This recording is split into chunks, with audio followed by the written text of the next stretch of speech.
যুদ্ধবিরতির শর্ত ভেঙে আবারও লেবাননের আকাশে আগুন ঝরিয়েছে ইসরায়েল। শনিবার রাতে ভয়াবহ বিমান হামলায় এক শিশুসহ অন্তত ৭ জন নিহত হয়েছেন। আহত হয়েছেন আরও অন্তত ৪০ জন। লেবানন থেকে ইসরায়েলের রকেট নিক্ষেপের জবাবে এই পাল্টা হামলা চালানো হয় বলে জানিয়েছে ইসরায়েলি সেনাবাহিনী। শনিবার সন্ধ্যায় লেবানন থেকে ইসরায়েলে একাধিক রকেট হামলা হয়, যার পরপরই দক্ষিণ লেবাননে ইরান সমর্থিত গোষ্ঠী হিজবুল্লাহর ঘাঁটিগুলোকে লক্ষ্য করে পাল্টা আক্রমণ চালায় ইসরায়েলি বিমান বাহিনী। প্রথম দফার হামলার কয়েক ঘণ্টা পর রাতে দ্বিতীয় দফায় আরও ভয়াবহ হামলা হয়।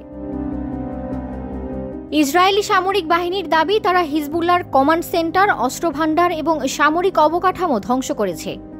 তবে যুদ্ধবিরতি লঙ্ঘন করে শনিবার ইসরায়েলে রকেট হামলার দায় এখনও কেউ স্বীকার করেনি।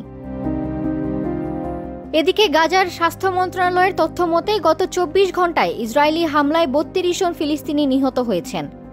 ২০২৩ সালের ৭ অক্টোবর থেকে চলমান ইসরায়েলি অভিযানে এখন পর্যন্ত প্রাণ গেছে ৪৯,৫০০ ফিলিস্তিনির। মধ্যপ্রাচ্যে আবারও উত্তেজনা তুঙ্গে। নতুন এই সংঘর্ষে যুদ্ধবিরতির ভবিষ্যৎ নিয়ে তৈরি হয়েছে অনিশ্চয়তা। Desk report, metro TV.